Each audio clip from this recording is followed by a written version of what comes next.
Hey ladies and gentlemen, welcome back to the channel. As always, it is Nick here, back with your daily crypto news and analysis. And today we are going to be talking about Quant Network, aka QNT. So with that being said, let's just dive in and let's start off with this. So one thing that I've noticed on this YouTube channel whenever I do talk about QNT is the idea of QNT being an ERC20 token. Oh, it's deployed on Ethereum. That means it's garbage. That's, you know, like all this nonsense, if you will, right? Now, for the longest time, I've been making QNT videos for well over, I want to say now, 2 years. And every single time that I talk about QNT, I make sure everyone knows that QNT is agnostic, meaning it can be deployed on any chain. So I posted this over on my media Twitter, which was Web3 Alert, the Web3 Alert. This is my media company around crypto. I'm going to be using that Twitter and growing that brand with Utility Theory as well as Tokenizer. As we look at what's happening here around this space, we know that there's a significant transformation happening around DLT and blockchain technology in the real world. In my opinion, Quant is one of those companies that are really ahead of the game. They are very on par with, like, for example, Ripple, how they are working with enterprises, financial institutions. And remember that Quant recently did an experiment with the BIS and also the Bank of England, really trying to connect the DLT world to the traditional banking and financial world. Now, in this tweet, I said the amount of times that I've read comments that tell me that QNT is worthless and a garbage coin because it's an ERC20 token is comical. It's one of the biggest misconceptions around QNT. And with just a small amount of research, you could see how they have completely changed the game. And here we have from my media company, one of the biggest misconceptions around QNT is it being an ERC20 token. QNT itself is an agnostic token, meaning it can be deployed on any chain. Also remember that the Quant Network team has absolutely changed the game with their QRC20 smart contracts. And here you guys have their smart contract breakdown. I actually have this open over here as well, which we will dive into here in a second. But we do see while ERC20 tokens are designed for deployment on the Ethereum network, QRC20 tokens will be blockchain agnostic and work across multiple DLTs. This is one thing that I've been very adamant and vocal about on this channel is that, you know, as we look at Quant, they are the enabler for the fourth industrial revolution. They are the ones connecting all of the major DLTs to the real world. It's huge, right? And we do see they can be implemented on-chain public DLTs or off-chain private DLTs. So public and private ledger technology can be connected through Quant to enable complex operations between different DLT technologies, such as cross-chain atomic swaps and multi-ledger tokens. Overledger's DLT gateway uses an innovative and standardized REST API based on internet architecture and protocols to connect different DLTs and also blockchains. AKA, they are powering the future around the space to be interoperable. And also when you look at the QRC20 secure smart contract breakdown, the best part about all of this is QNT's role in all of this, because everyone still thinks that QNT is not utilized at all. So if you scroll down, we can see here, similarly, so this is right after that, that screenshot, instead of using cryptocurrency Ethereum, as gas to conduct transactions or execute contracts, Overledger transactions are powered by the QNT utility token with seamless fiat payment options available for corporate customers. It is important to note that Overledger is a DLT gateway and doesn't store data or information. Instead, it works as an abstraction platform that orchestrates interactions between various ledgers. All the data is encrypted at the source and cannot be accessed or manipulated. In this way, Overledger helps facilitate a highly secure and decentralized blockchain system catered for the security needs of corporate clients. Again, this is specifically designed for the big banks, the enterprises, the companies, you name it, that want to utilize this technology. And it's crazy, right? Like, a lot of people don't realize how big of a name Quant is becoming, especially around the real world financial system. And remember, like, as we look at Quant's frequently asked questions over here, you guys have a little bit more information about the QNT token itself, which I did include in a recent video. And we do see, why don't you provide more information about the QNT token? We are building enterprise-grade products and solutions aimed at financial institutions, governments, and corporates, and the partners and developers who support them. The QNT token is an integral part of our platform, used most notably to pay for software licenses and sending transactions, but it's not the focus of our efforts. And a lot of people will take this the wrong way, saying like, oh, they don't care about QNT at all, blah, blah, blah. It's still an integral part of their entire platform. Although, yes, they're only mentioning it being utilized for paying software licenses and sending transactions, I do believe that there's going to be a world where we can stake our QNT tokens, or at least loan out the QNT tokens. Because again, the supply is so little for the massive demand that there will be for Quant, especially with Overledger, right? And the reasoning for this is because of their platform, right? Like this connects every single DLT to a platform to be utilized for any use case. Meaning if I was a bank and I wanted to utilize, we'll say, you know, the XRP ledger to utilize XRP as a bridge currency, I can do that. But then if I wanted to utilize Hedera, for example, I can utilize Hedera. I can utilize any DLT of my choice that is catered for my specific use cases. This is opening the door for any DLT to truly be adopted and utilized in a very large way, especially in terms of like scalable use cases. Now let's look at a few things around this. So again, on the topic of ERC20 tokens, here you guys have Ethereum, right? Ethereum during 2021 hit a market cap of $591.3 billion. You think I'm lying? Well, when you go over to Ethereum, check out the all-time high down here 2 years ago, November 18th, 2021, or I think, yeah, that's 16th, sorry. November 16th, 2021, $4,891.70. And here you guys have $4,891.70, an upside of 161% from today's Ethereum price, a market cap of $591.3 billion. Why am I bringing this up?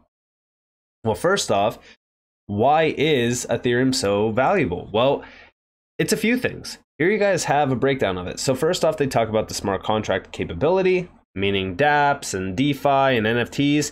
We already know that QRC20 is actually changing the way things work, especially within Ethereum, meaning gas fees are a lot cheaper. It's built for scalable use cases and things like that. Like for an example, like QRC20 enables users to create tokens, approve them, decide how they are transferred, provide information on account balances, and set limits to the total supply.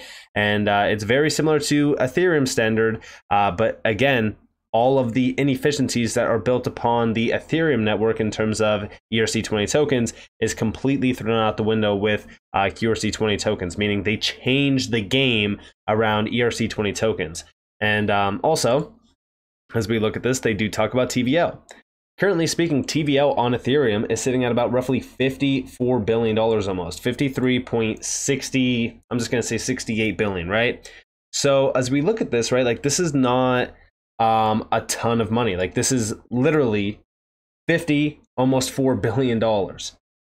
Why am I bringing this up? Well, because we know of the tokenized future, right? I talked about tokenized markets and how much money there could be. There's quadrillions of dollars out there. And while we are talking about, you know, quadrillions of dollars, Quant is also right on par with this. They recently talked about real estate tokenization where bricks meet blockchain. And also within this, if you scroll down through the use case section, we could see bringing APIs to life, webhooks, carbon credit platforms, commercial stablecoins, fund tokenization, regulation, the next step for adoption, commercial stablecoin issuance as well. Like there is so much here that Quant is building upon, especially around the tokenized world. And then also they are focused on digital currencies with CBDCs, stablecoins. Like I said, they did a recent study with the BIS and the Bank of England. That was a huge one that we really kind of looked at. And then also you have payment technology, cross-border payments. Also, remember that Quant has connection to the XRP ledger. That's where you could really kind of see a lot of efficiencies unlocked through cross-border payments. And we even see here like the solution, Quant's unique DLT-based payment solution successfully address all these issues designed to integrate and operate with all the other ecosystems. They make the benefits of tomorrow's payment systems easily accessible today. We facilitate CBDC payment acceptance, stablecoin payment acceptance, and even micropayments. And then also capital markets. We recently talked about capital markets. This is a $100 trillion plus market. Cross-border payments are a $250 trillion market by 2027. Then we look at tokenization. There's quadrillions of dollars out there that can be tokenized. And then also supply chain. So as we look at Quant, right? Like this is a one-stop shop for institutions, governments, enterprises, you name it. As we look at Ethereum and Ethereum hitting this market cap, trust me, I think that this is significant. I think that this is great.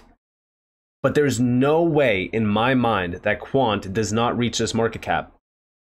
Now, is it going to happen overnight? No. Is it going to happen next month? No. Is it going to happen next year? No. But I can see this happening within at least the next decade, right? And this is a 367x off of the lows today. Like I said, right, for anybody out there that missed Bitcoin the first time around, this is your next option, in my opinion.